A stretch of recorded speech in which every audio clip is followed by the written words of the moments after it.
Good evening. आपको इसके पहले वाले वीडियो में मैं ऑक्सीडेशन रिडक्शन की परिभाषा बता चुका हूं।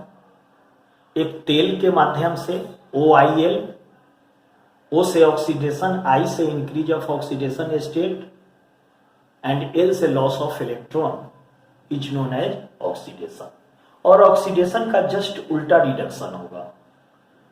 और जब जिसका ऑक्सीडेशन की क्रिया होगा वह रिड्यूसिंग एजेंट होगा, जिसका भी ऑक्सीडेशन होगा वह रिड्यूसिंग एजेंट होगा, और जिसका रिडक्शन की क्रिया होगा वह ऑक्सीडाइजिंग एजेंट होगा।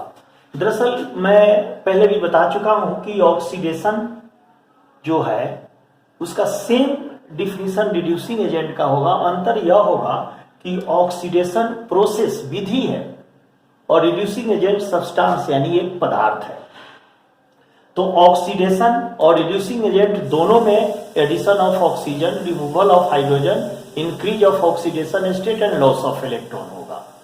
अंतर यह है कि रिड्यूसिंग एजेंट एक पदार्थ होगा, ऑक्सीडेशन एक जो है प्रोसेस यानी विधि होगी। उसी प्रकार से रिडक्शन और ऑक्सीडाइजिंग एजेंट दोनों का यह एग्जाम्पल सेम होगा। अंतर यह होगा कि रिडक्शन जो है वह एक प्रोसेस है, विधि है, और ऑक्सीडाइजिंग एजेंट एक सब्सटेंस है। यह मैं पहले आपको बता चुका हूं। अब मैं आपको बताने जा रहा हूं ऑक्सीकरण संख्या के आधार पर रासायनिक अभिक्रियाओं में कैसे ऑक्सीकारक तथा अकारक को ज्ञात करेंगे, इस पर ध्यान देना है। जैसे फर्स्ट रिएक्शन है मेरा 2Ki plus Cl2 gives 2KCl plus I2। सर्वप्रथम क्या करेंगे हम, जो भी फ्री एलिमेंट्स है उसका ऑक्सीडेशन नंबर 0 होगा। तो जैसे आयोडीन 0 और क्लोरीन 0 होगा। पहले हम क्या करते हैं, हेड पर उसका ऑक्सीडेशन नंबर को लिख देते हैं।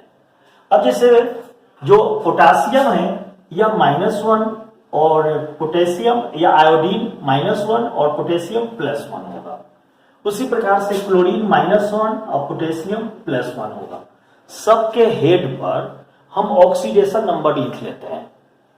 तब देखते हैं कि किसका ऑक्सीडेशन हो रहा है, किसका रिडक्शन हो रहा है। जैसे पोटेशियम +1 तो यहाँ पोटेशियम +1 बैलेंस कर गया। आयोडीन -1 से यहां हो गया आयोडीन 0, यानी -1 से 0 हो गया, यानी ऑक्सीडेशन नंबर उसका बढ़ गया।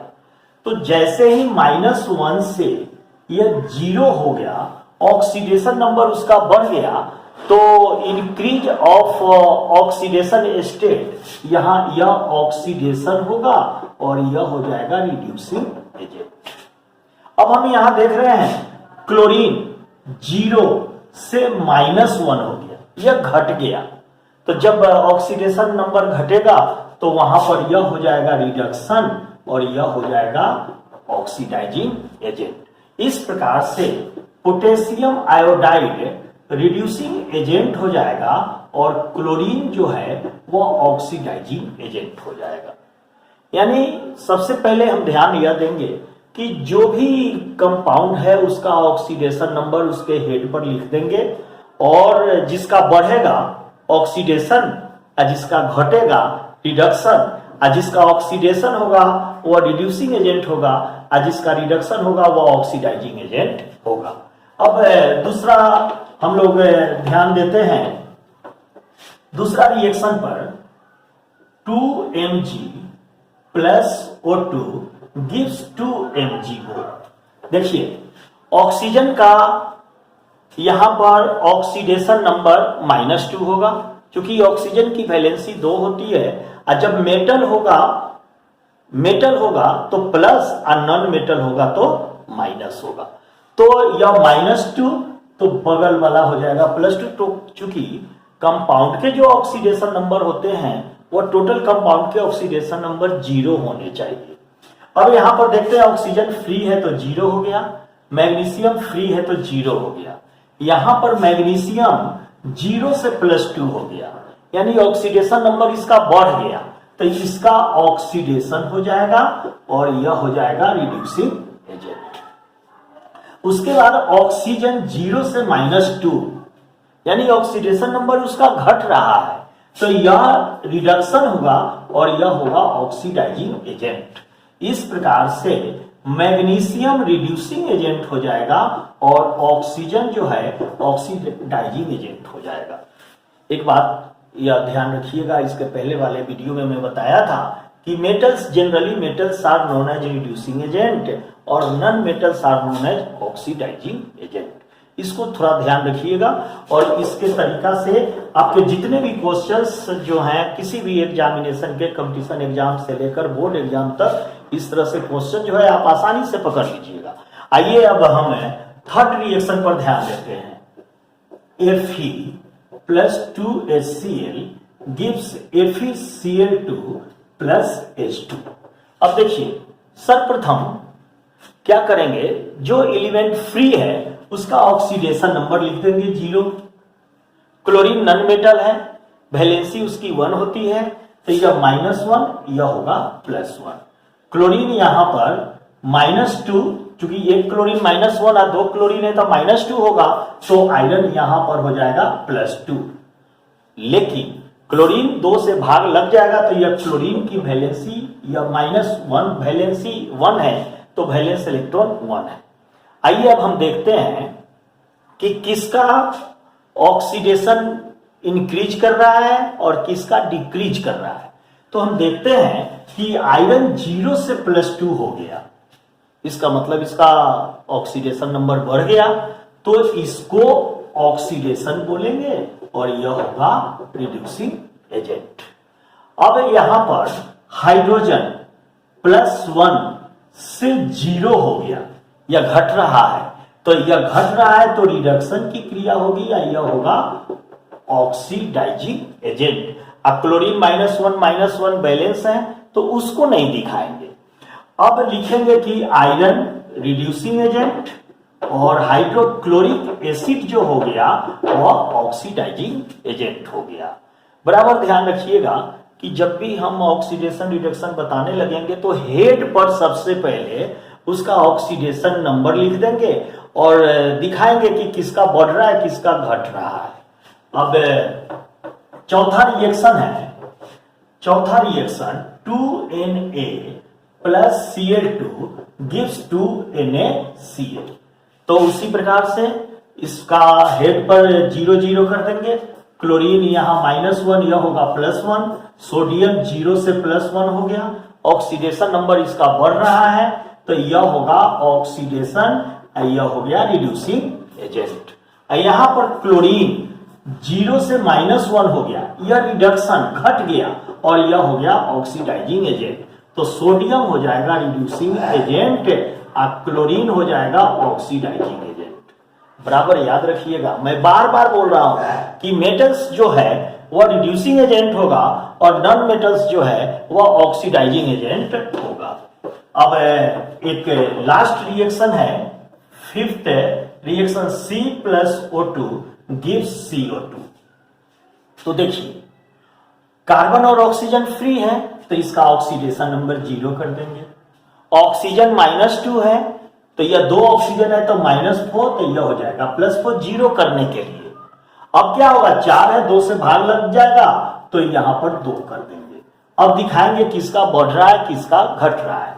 तो कार्बन का 0 से +4 हो गया यानी बढ़ रहा है, तो यह ऑक्सीडेशन होगा और यह रिड्यूसिंग एजेंट होगा।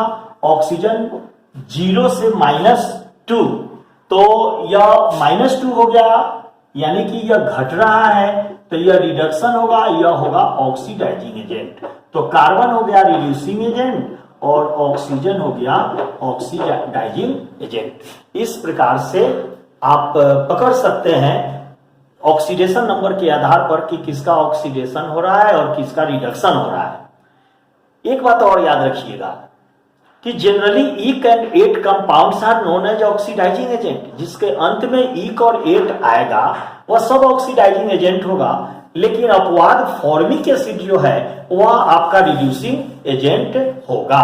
यानी जिसके अंत में ईक और एट, जैसे potassium dichromate KMnO4, KMnO4 potassium पर मैग्नेट 8 आ गया, H2SO4 सल्फ्यूरिक एसिड E का गया, HNO3 नाइट्रिक एसिड, ये सभी जो हैं इकोरेट कंपाउंड्स ऑक्सीडाइजिंग एजेंट होंगे, लेकिन जो आपका फॉर्मिक एसिड है एक्सेप्शनल केस में वो रिड्यूसिंग एजेंट होगा।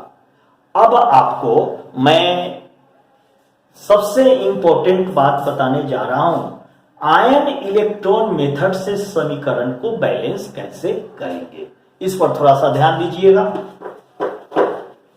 जैसे MnO4 -1 plus iron 2 plus gives Mn2 plus iron 3 plus, या आयन इलेक्ट्रॉन विधि से समीकरण को संतुलित करना है। तो यहां पर आपका MnO4 -1 से Mn+2 को पहले बैलेंस करेंगे। कैसे बैलेंस करेंगे? तो MnO4 -1 से Mn+2 को बैलेंस करेंगे।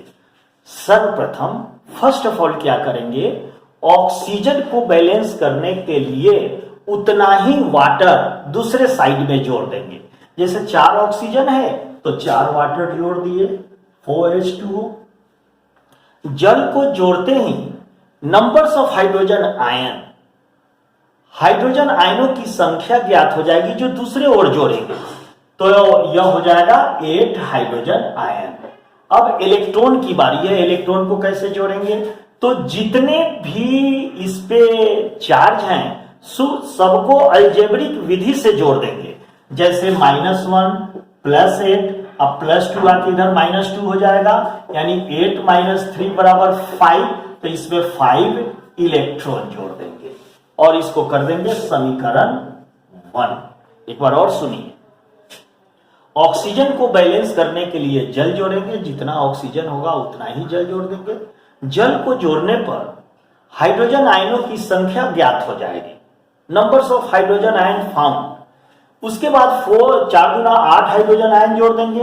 अब 8 में से 1 घट जाएगा 7, अब +2 आके इधर -2 हो जाएगा, यानी 8 - 3 5, तो 5 इलेक्ट्रॉन को जोड़ करके समीकरण 1 कर देंगे। अब क्या करेंगे, इसको आयरन +2 को आयरन +3 से बैलेंस करेंगे। तो इसमें -1 करेंगे तो आयरन +3 हो जाएगा, तो इस इलेक्ट्रॉन को +1 इधर करके समीकरण 2 कर देंगे। अब क्या करेंगे, इलेक्ट्रॉन को कटाएंगे। समीकरण 1 में 5 इलेक्ट्रॉन है, समीकरण 1 में 1 इलेक्ट्रॉन है, तो क्या करेंगे, समीकरण 1 में 5 से गुना करके समीकरण 1 में जोड़ देंगे। तो लिखेंगे इक्वेशन यानी समीकरण 1 जोड़ समीकरण 2 × 5। अब देखिए समीकरण 1, MnO4 -1 plus 8 hydrogen ion plus 5 electron gives Mn+2 plus 4H2O। यह हो जाएगा 5 iron +2 gives 5 iron 3 plus 5 electron. अब देखिए इलेक्ट्रॉन से इलेक्ट्रॉन को काट देंगे। अब यह समीकरण हो गया MnO4 -1 plus 5 iron 2 plus 8 hydrogen ion gives Mn2 plus 5 iron 3 plus 4H2O। अब देखिए H आयन है, यह एसिडिक मीडियम में है। जब OH आयन होता तो बेसिक मीडियम में होता, तो यह जो समीकरण बन रहा है वह एसिडिक मीडियम में, एसिडिक के मीडियम यानी अम्लीय माध्यम में हम इसको संतुलित कर रहे हैं। अब जो रिएक्शन बनाए हैं आप अपने से उसको टेस्ट कर सकते हैं सही है या गलत। जैसे टेस्ट करेंगे charge on left hand side, तो यह कितना है -1, यह होगा +10 अब +8, देखो 17 हो गया। और charge on right hand side, तो राइट हैंड साइड में +2 यह होगा 15 यानी 17, यानी दोनों का चार्ज जब बराबर हो जाएगा, लेफ्ट हैंड साइड और राइट हैंड साइड जब चार्ज बराबर होगा तो समझेंगे कि हमारा जो रिएक्शन बनाए हैं वह सही है, अन्यथा चार्ज नहीं अगर बैलेंस आएगा तो समझेंगे कि रिएक्शन गलत है। एसिडिक मीडियम में जब बेसिक मीडियम में बनाना हो तो जितना हाइड्रोजन आयन आया है उतना ही हाइड्रोक्सी आयन दोनों साइड में जोड़ देंगे। तो देखिए, इसको अगर बेसिक मीडियम में बनाना हो, बेसिक मीडियम में क्षारीय माध्यम में बनाना हो, तब क्या करेंगे, यहां पर 3-4 स्टेप और बढ़ जाएंगे। जैसे MnO4-1 plus iron 2 plus 8 hydrogen ion gives Mn2 plus 5 iron 3 plus 4H2O। देखिए, अब बेसिक मीडियम में बनाने के लिए जितना हाइड्रोजन आयन आया है दोनों साइड में उतना ही OH आयन को जोड़ देंगे। जैसे MnO4-1 iron 2 plus 8 hydrogen ion plus 8 OH minus, और पुनः Mn2 plus 5 iron 3 plus 4H2O अब प्लस 8 OH माइनस। बराबर ध्यान रखिएगा, 8H आयन जितना भी हाइड्रोजन आयन आएगा उतना ही OH आयन दोनों साइड में छोड़कर पुनः समीकरण को बैलेंस करेंगे। कैसे, MnO4-1 प्लस आयरन 2 प्लस यह कॉमन ले लेंगे 8, तो 8 कॉमन ले लेंगे तो यह होगा H प्लस और OH minus gives Mn2 plus iron 3 plus 4H2O plus 8 OH minus. अब देखिए, H plus OH minus H2O हो जाएगा, तो यह होगा MnO4-1 iron plus 2 plus 8H2O gives Mn2 plus iron 3 plus 4H2O plus 8 OH minus. अब देखिए, यहां 8H2O है, यहां 4H2O है, तो 4 को इधर घटा देंगे, तो यह होगा MnO4-1 iron 2 plus 4H2O gives Mn2 plus iron 3 plus 8 OH minus. यह हमारा हो गया आपको बेसिक मीडियम में बैलेंस करने का आयन इलेक्ट्रॉन मेथड से। तो करना क्या है, सर्वप्रथम हम ऑक्सीजन को बैलेंस करने के लिए उतना ही वाटर जल दूसरे साइड में जोड़ेंगे। जल को जोड़ने के बाद में हाइड्रोजन आयन की संख्या आएगी वह दूसरे साइड में जोड़ देंगे। उसके बाद में जितने भी आयन्स है उसको बीजगणितीय रूप से जोड़ करके और नंबर्स ऑफ इलेक्ट्रॉन को लिख देंगे। समीकरण 1 और समीकरण 2 करके इलेक्ट्रॉन को कटाकर दोनों समीकरण को जोड़ देंगे। अगर H आयन आता है तो वह एसिडिक मीडियम में हो गया और उतना ही OH आयन जोड़ देंगे तो वह बेसिक मीडियम में हो जाएगा। तो इस प्रकार से हमको लगता है कि आपको समझ में आ गया होगा। अगर नहीं आया हो तो मेरा नंबर है, उस नंबर पर आप कॉल कीजिएगा, फिर मैं आपको अगला वीडियो बनाकर बताऊंगा। 75 498 34 901 और मेरे चैनल को लाइक और सब्सक्राइब करते रहिएगा। मैं जितना हो सकता हूं आपको जितना भी प्रॉब्लम है इस चैनल के माध्यम से हम आपको बताते रहेंगे। Thank you.